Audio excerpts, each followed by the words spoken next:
What up? What up? What up, y'all? It's your man SamAnt. We here Viral Hip Hop News live on this Saturday, beautiful Saturday afternoon, 5 p.m. Man, doing our goddamn thing. We got a special guest in the building. My man Mike Ross will be entering the building real soon. Very excited to talk to him about some things, man. Comedian out of New Jersey. We about to do the goddamn thing, man. But as y'all enter the building, make sure y'all hit that like button, share this video, and drop your area codes. You know how we do in the damn thing, man. How we do on Viral Hip Hop News, man. I love the crowd participation. I love when y'all interact. I love when y'all engage in the conversation. We're about to do it big, man. But I'm about to bring my brother on through right about now. The good brother Mike Ross. What up with you, man?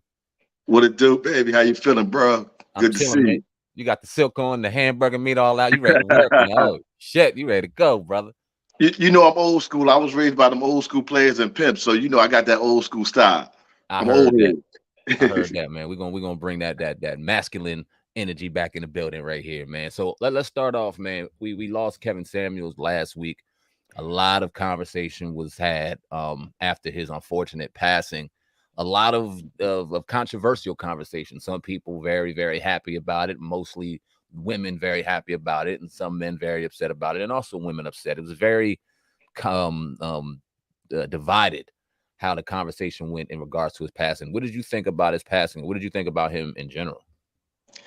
About his passing, I was terribly sad as a African American man who had a platform, who had a voice.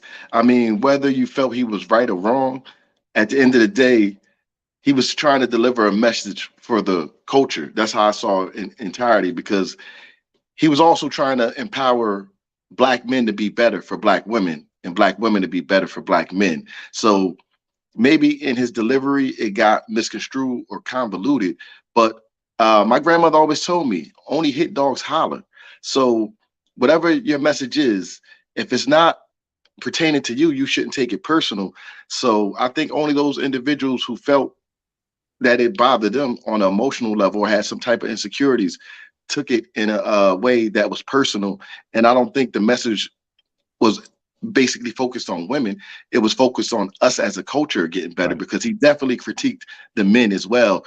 But for some reason, that went over everybody's head. They didn't pay attention to it. But the women, I mean, just by nature, they're going to be emotional and sensitive. And I think a lot of his message got mixed in feeling rather than his truth. Yeah, facts. And like I said, I really didn't watch too much of Kevin Samuels. Obviously, I knew about him, and obviously, you know, I mean, you knew about his conversation and things like that. But what bothered me was how it was none of these things were said when he was alive. Yet people, and this isn't just Kevin Samuels. This is, but we've seen this recently. It seems like we're in a new day and age where the culture seems like they rejoice in certain people's deaths. We even see rappers doing it, disrespecting in death. We've seen recently Nipsey's name being thrown around very disrespectfully in death. And I don't think people understand that you're not hurting the person that's dead. They can't hear you, they can't feel you, they can't respond to you. You're hurting the people directly close to them, the ones living in this hell still out here. Their mothers, their fathers, their parents, or their grandparents, their children, people closest to them, things like that. And that's where I think that the shit got kind of fucked up, man. But rest in peace to Kevin Samuels, man. Definitely appreciate your thoughts on that. So let's move on, man, because you're a comedian out of New Jersey. We've had you on the show many a times, man. For the people that are, you know what I mean, hip to viral hip hop news, you've seen this brother many a times in the beginning of my videos, as well as on some of my videos, man. Definitely a friend of the platform. And you're doing your thing, man. And we've had a lot going on in the comedic world since we've last talked. I mean, we've had that whole T.I. situation go on, which kind of has kind of dialed down some. And then we seen what happened with Will Smith and Chris Rock. And then we seen what happened with Dave Chappelle a couple weeks ago, I should say, when dude rushed on stage and got his ass whipped. Being a comedian, being on stage night after night, doing your thing, man. What do you think about those whole situations? Or what I should ask you is, what do you think about now we seeing the people that's sitting down watching the comedians start to get on stage and, you know what I mean, mess up shit and kind of cause a ruckus? What do you think about that whole situation? I mean, honestly, I think it's an isolated situation. I mean, if you look at it in entirety, these are two situations that happen for the most part, but it's not the norm. Uh, you know, the subtitle says, I wish somebody would jump on stage if I was on set. And that was like catch bait, honestly, because at my age, I'll be 50 in December. I would handle it more towards Chris Rock than I would, how I probably would have if I was younger with violence or a reaction because at the end of the day, um, when you're the breadwinner for your family and things of this that might happen or could happen, you have to take the high road in some regards and take it on a professional level and let the proper authorities handle it. Like I had so much respect the way Chris Rock handled it because that was the first time they had an all black production team at the Oscars. So if he would have had a nigger reaction, if he would have went out there and caused a commotion or chaos instead of carrying on with the show, we may have never been invited back. The terminology would have been, hey, don't invite them back. Look how they act. So because he took the high road for the culture and kept it professional, it's able to open the doors for other people to come back to the Oscars. So myself, if it happened to me, I would try to take the high road because somebody has to come behind me. So it's bigger than me because I'm doing comedy venues and theaters. So if I mess up at a comedy venue or theater and they typecast me as being an angry black man, the next brother after me who want an opportunity may not get the same opportunity to go into these doors or walk through these doors. So let me ask you this, because I understand that, right? Because you're on a very big stage, you got a huge national audience watching you, millions of people watching you, then obviously millions of people are going to react after it. What about in the case of Dave Chappelle, where you see a fan come on stage, he has a weapon, obviously he's upset about things that Chappelle has said on stage before. How would you react in that situation? No, well, that's a totally different situation because the guy Right, has a weapon and he's right there. So you have to respond in a way of self-protection. You have to operate in a place of self-defense because you're like, I'm not gonna let this guy kill me. But at the same time, on the level of a Dave Chappelle where he's at, that's more of a level for security. I mean, his security was, A1, they were right on point and they were able to handle that. But it's weird because I think although that happened for the most part, you're not going to see too many of those things happen, and especially with the outcome, what happened with the guy who tried to jump on stage. I don't think anybody wants to be that person who ends up like that guy did with his arm twisted and deformed after that, because the security is right there. right. But now you've been on stage now for some years now, right? You've been doing your thing for some years now. Yes, yes, 4 years. Word. So have you ever found yourself in a situation where you've been heckled to where you thought it might get physical? And obviously you a big brother, you a firefighter. People ain't stupid. You know what I'm saying? Liquor gets involved and people start getting reckless with the mouth, but motherfuckers ain't dumb. You know what I'm saying? So I doubt it maybe happened to you, but did it get to a point where you thought maybe, all right, this dude may come up here, and if he do, I wish that motherfucker would. Uh, I'm blessed at this point. It's never happened, and I mean, I think with our culture, it's about winning the crowd early. If you win the crowd early and you captivate them and you command their attention, they're caught up into the show. And the only time I can see that happen is somebody comes in there with that actual agenda. Because 9 times out of 10, people are coming in to laugh, to have a good time. Right. So if I see that situation happening, I try not to give that person the attention. I can move on with my set.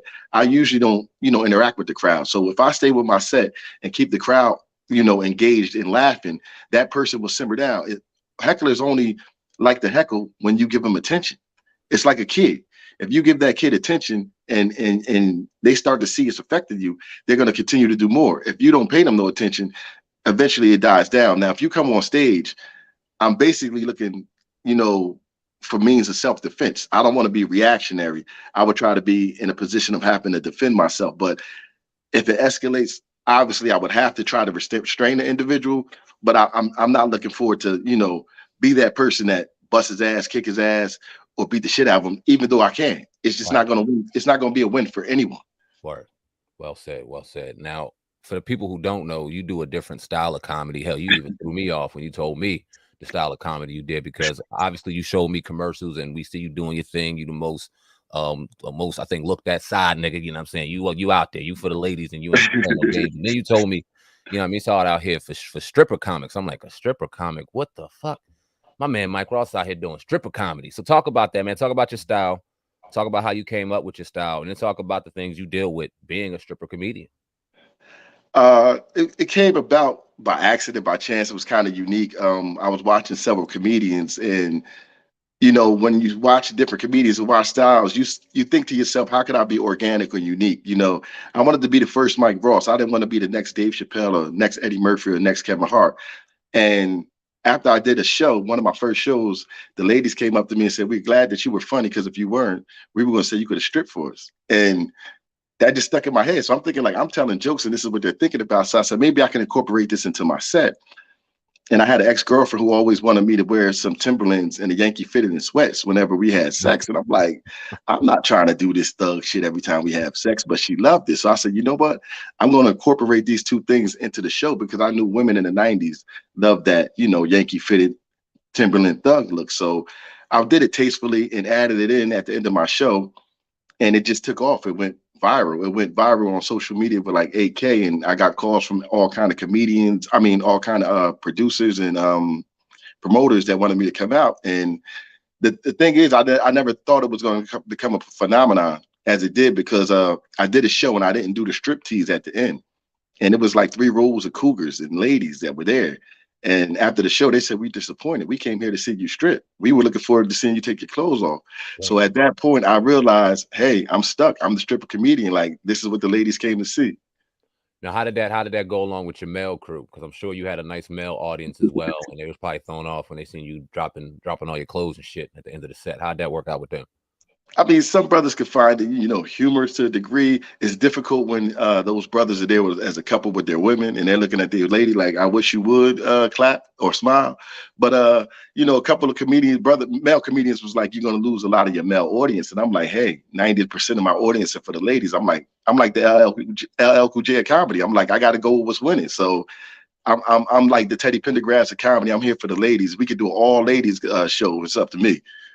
You know what's funny about that? We were talking to Slim and Mike from 112 a couple days ago on the podcast. Shout out to my cuz and the Hip Hop Uncensored podcast, what we do over there, do our damn thing. But we were talking about like R&B and where it was at, in particular male R&B, because you see the ladies, they doing their thing. I mean, they kicking ass.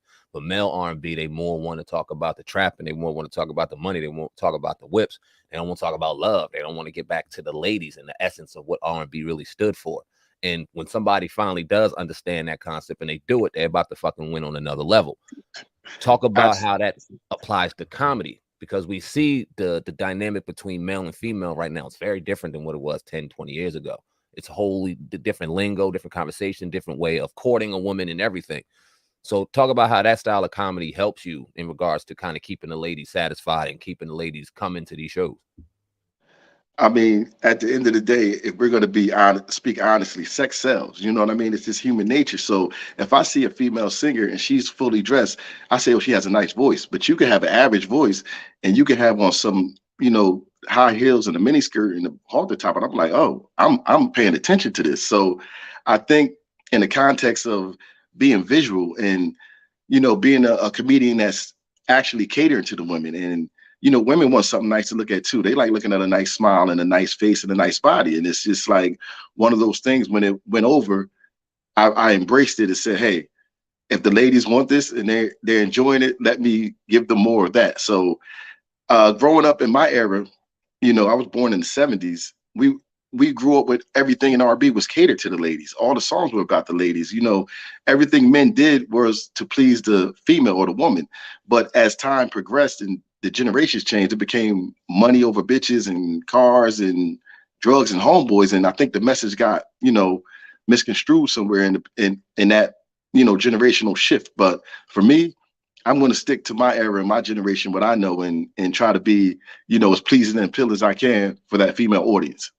I like what you say. You say you're not trying to be the next Dave Chappelle. You're trying to be the next Mike Ross. You're trying to be original. We see a lot of people in our culture in general, hip hop, comedy, movies, content creating. They all try to do the same shit. Everybody want to be the next this, that, next that, next that. They're afraid to be original.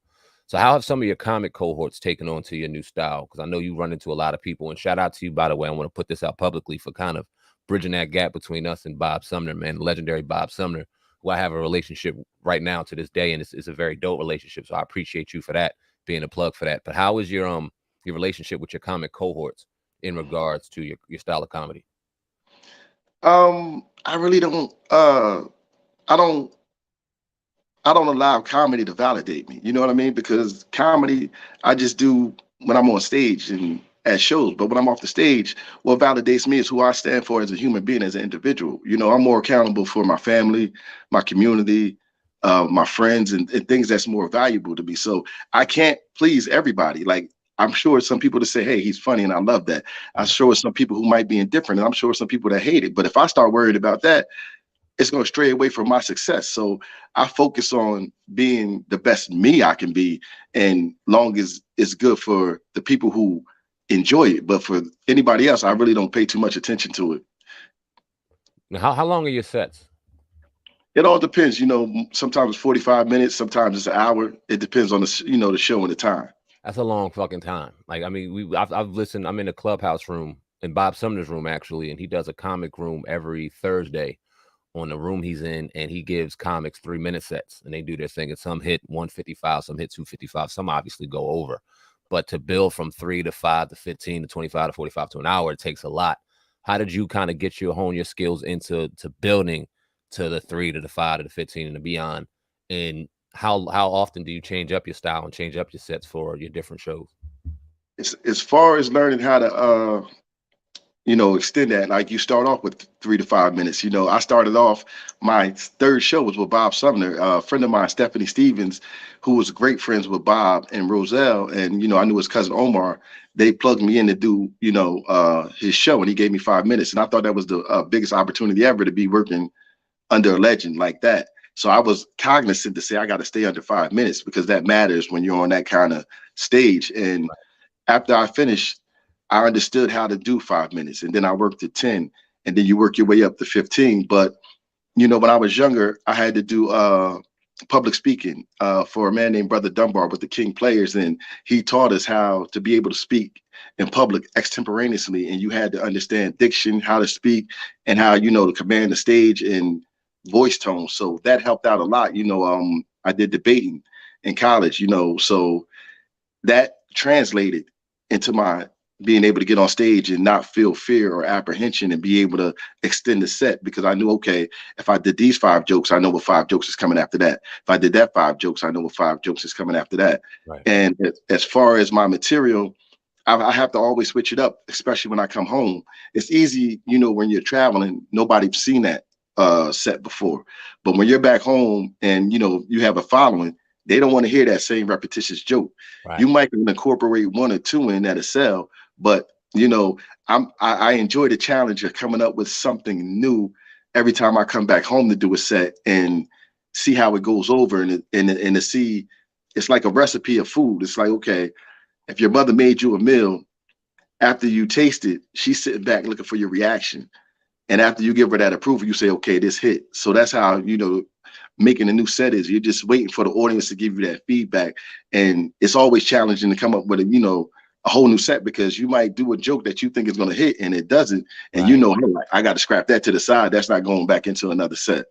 I was going to ask you that. I'm glad you segued into that, because is there ever a time where you're on stage and you've happened to write jokes and set up your set, and you think that one of these jokes are going to kill and they don't?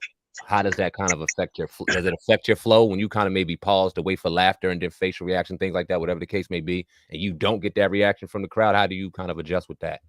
Well, being a comedian, you have to have the ultimate confidence. You have to have the ultimate confidence. So you can say that joke and it doesn't hit, but you have to sell it. And you might have to make a body gesture, a movement, or whatever, and move on to the next joke as fast as possible. Now, that next joke better hit to make them forget that first one didn't hit, because if it didn't, by 2 bad jokes with a black audience, you in trouble if that third don't go.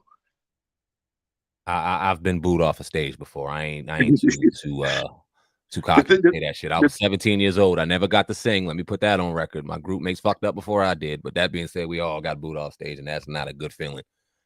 It's not a good feeling, but it's what you signed up for, right? And it happens. And if you're not ready to embrace that, if you gotta accept the boos with the cheers, it goes together. It's hand in hand. So Right. you got to pick yourself up, dust yourself off, and say, okay, that was that show, because each show is its own individual show. So you can't take it personal. It's like playing basketball. You can miss 30 shots, but you only gonna talk about the 2 that you hit. Facts on that. Mike, people don't know me and you got a relationship outside of on the computer and things like that. We've texted from time to time and shared some thoughts, and you really shared some game with me. I want to say about a couple months ago now, you know what I'm saying? I dropped a video on a particular person and I went in on his ass, and it was real. People really received it. It went well. But then you shot me a text like, yo, bro, listen, you got to understand something.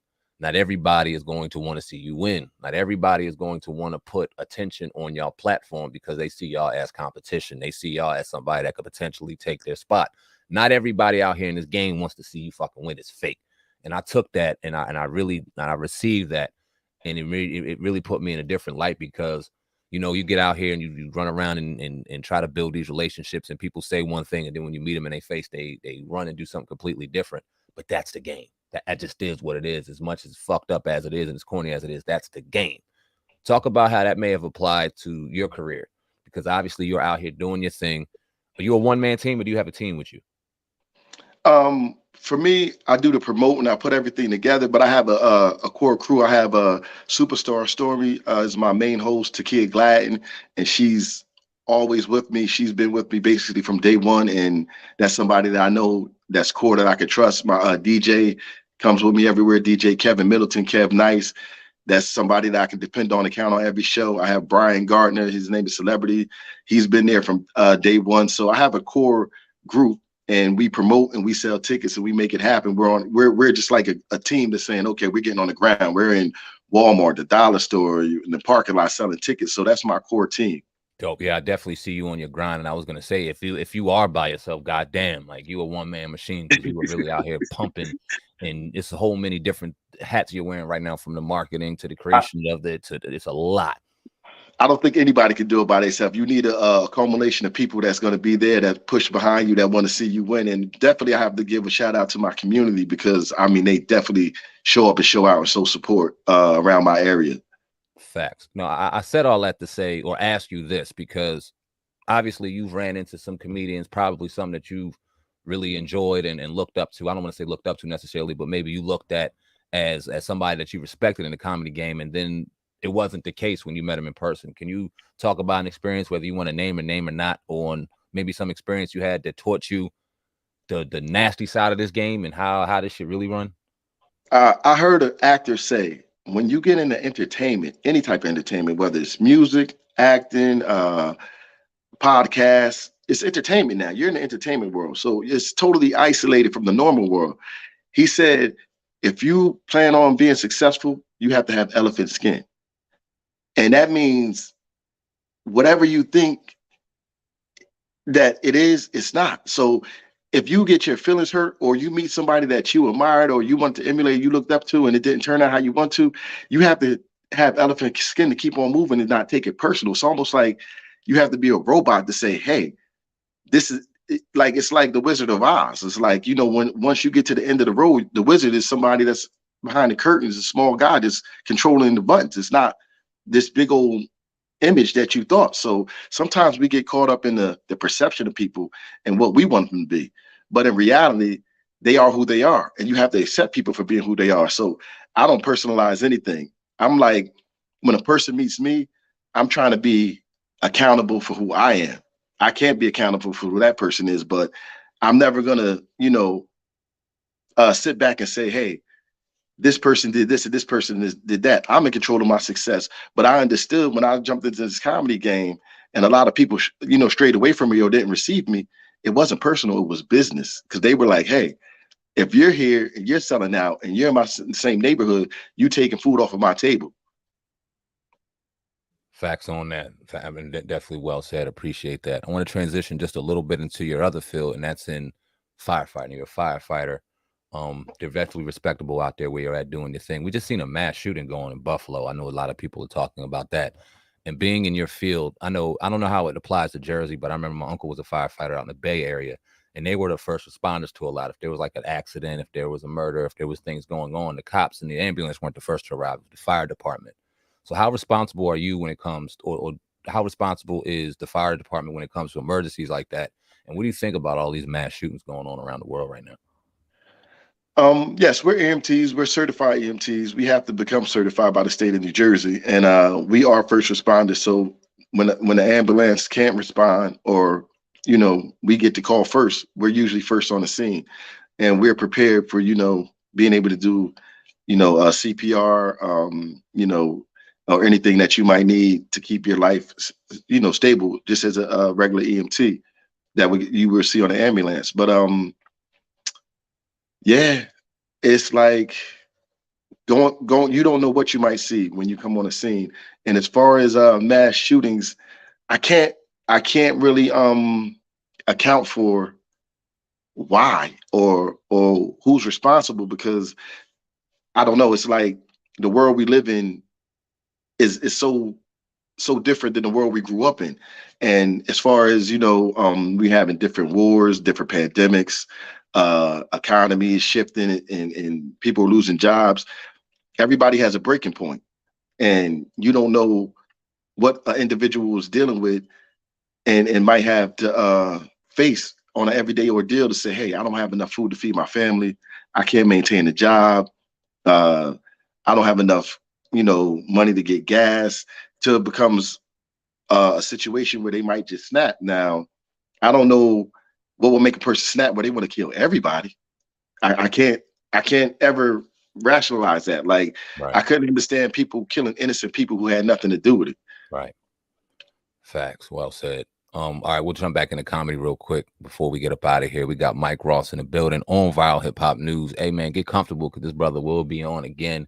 We will be doing this more times. Let's say this is gonna be a little more of a consistent basis, man, because he has some great insight on the world of hip hop, comedy, and beyond. And I like to share that with the people, man. So back to stripper comedy, because for the people that have just recently jumped into the building, my man Mike Ross is a stripper comedian. Yes, he strips and tells jokes at the same goddamn time. So if you go into a show with your ladies, you better make sure you lay it down when y'all get home, so she ain't thinking about Mike Ross in his drawers when she gets there. But talk about going going to certain venues, because obviously you do your Jersey thing and I'm sure they know who you are, but going to certain venues and letting them know, is there certain restrictions that you have when you tell somebody you're a stripper comic or you do this in your set? Do you get some backlash sometimes, or is usually the venues pretty good with letting everything go? It's different with a comedy venue, because comedy venues, you're going there to laugh, so it's tasteful. It's not tasteless, so it's within the confines of a joke. So it's not like I'm just jumping up there and like getting stripping and saying, "Hey, here I am, look at me." It's more or less towards the end. It goes along with the joke, and then at the end, it's more like a surprise, more of a shock, and it's a quick 2 or 3 minutes. It's not like I'm just sitting there the whole time gyrating or just, disrespecting the person. It's just a quick, you'll find more humor in it than anything else, but it goes over better in a comedy venue, a theater, or arena than it probably would in somebody's, simple small setting like a VFW or fire house or something to that nature where it's personal. But I don't do shows like that. So I love staying in comedy settings where it's safe. Where I was about to ask you that too, because I remember my early 20s. I tried to apply for a place called Hunkamania out in New York. Yeah.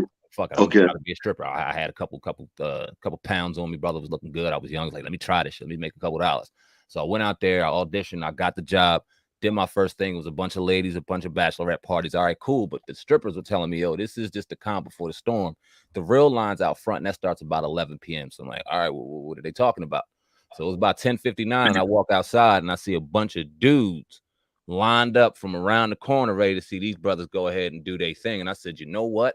This shit ain't for me. So I put my jeans back on and my shirt and my bag, and I took the bus right back to fucking South Jersey as fast as possible. But then you also reminded me of when Kevin Hart said he used to do sets for strip clubs. He used to go in there, and while the crowd was warming up and while people were transitioning, he would do comedy sets. Would that be something that you would think about doing, or you just want to stick strictly to the comedy setting? I'm a comedian's comedian. You know what? All money's not good money. You know what I mean? Like, you have to know your arena. You have to know your audience. And I know, when I'm doing a set in a comedy venue, it's just for comedy. So people take it more for what it is. When you start doing it different places, it could get, misconstrued, and people could take it left or right, even though you're doing comedy. Like, oh, you want to strip and you in a strip club, hey, it's fair game. So Yeah. I like to stay in a place where we have the outline and the proper context of what we're doing. But one thing I can say, when I go to the South, all them ladies love it in the South. The dirty South is the dirty South. So they want you to keep on stripping and they want you to take everything off. And I'm like, hold up, baby, this is a joke. So it's all good in the South. I'll tell you that much. Talk. All right. That being said, one of my last questions for you, brother. Talk about one of your craziest moments doing that set, and where was it? Two times up here when I did a set. And as soon as I got off the stage, this lady jumped up and grabbed me and she started hugging and trying to kiss me. And everybody thought it was my girlfriend. So I pushed her off and everybody was thinking, what's going on with y'all? I'm like, I don't even know this lady. And all the women were asking me, what was up with that? And I'm like, I swear, I don't know this lady from a can of paint. And I was at a show not too long ago, and it was a group of women there. And once I did it, they said, okay, take it all off. And I'm like, wait a minute, the joke is just in the underwear. And they're like, no, no, take everything off. So I said, let me hurry up off this stage before I get in trouble. Motherfucker around, take everything off and this shit go left or somewhere different. Way left, way left. Man, I definitely appreciate you, Mike Ross, on Viral Hip Hop News Live, man. Hit that like button, hit that share button, wherever you're at, wherever you're located. Shout out to the people in the chat, man. Tanisha Naismith, I hope you said your name right, love. I see you doing your thing. Craig Bailey, I see you doing your thing. Appreciate each and every one of y'all. Hey, man, let the people know where they can find you, all the social media handles they need to follow you on, and give the next couple of tour dates you got going on. Where it's at and how they can find tickets for that. I'm Mike Ross Comedy on Instagram. My next show here is going to be June 26th at the Stress Factory in New Brunswick. I'll be in Charlotte for 2 shows. I got to get the dates down. And I'm going to Atlanta on the 18th. And I'm back here again. So just go to Mike Ross Comedy and you'll be able to follow everything that I'm doing. And I look forward to seeing you. And hopefully you'll come out and enjoy a little comedy and striptease at the same time. Let me know when you do that Charlotte, them Charlotte shows, because actually it's something called the Cookout. It's a music of like a music networking kind of event going on in Charlotte. But Bob Sumner's going to be out there, and he's going to be doing a comedy set and a comedy. I don't necessarily know what to call it. I don't want to call it a workshop because I think he's going to be actually out there doing this thing with comics and stuff. So let me know when you're out there. I think that's in July. I would love to tap in and see if we can all link up and do our thing. That'd be dope. Absolutely, I got you. All right, man. Well, Mike Ross on Viral Hip Hop News, man. Until next time, we'll be doing this in a couple weeks, man. I appreciate you, brother. Salute. Stay blessed. You already know, man. Take care. In the building, Viral Hip Hop News on this beautiful Saturday afternoon. Hey, listen, I got another interview coming your way about another hour and a half. What time is it, man? It's about 5:32. So tap in with me in about 2 hours. I got another interview with my man Sean, Misfit Beats. Dope ass producer out of North Carolina. We'll be talking some hip hop, talking some music, man. So tap in with me. Stay tuned for that. Hit that like button, hit that notification bell, and of course, subscribe to the brand, man. Before we get up out of here, if anybody wants to drop them area codes, wants any shout outs, let me know right now. If not, I'm about to get off of this Joan, man, and set up for the next show. You already know how I do, man. So give y'all a couple minutes, drop the area codes, and we'll get up out of here, man. Definitely appreciate y'all. It's a lot going on in the hip hop world. Can't wait to talk about that. Got some great interviews coming your way next week. Got some great promotional packages and a number of things coming your way out of the brand. Hey, listen, if you're an artist, if you're a brand owner, if you want to market your product here on Viral Hip Hop News Live, I do these every Saturday night. Hit me up in my email, samant@thehiphopnews.com. samant@thehiphopnews.com. See what you have to do to get on stage with me. See what you have to do to get your music promoted right here on Viral Hip Hop News. Appreciate each and every one of y'all. 876 in the building. Stand up. I think I seen a 432 in the building as well. 19150 in the building. Definitely appreciate each and every one of y'all. All right, man. 2 hours. I'll be right back. SamAnt, Viral Hip Hop News. I love y'all. Peace.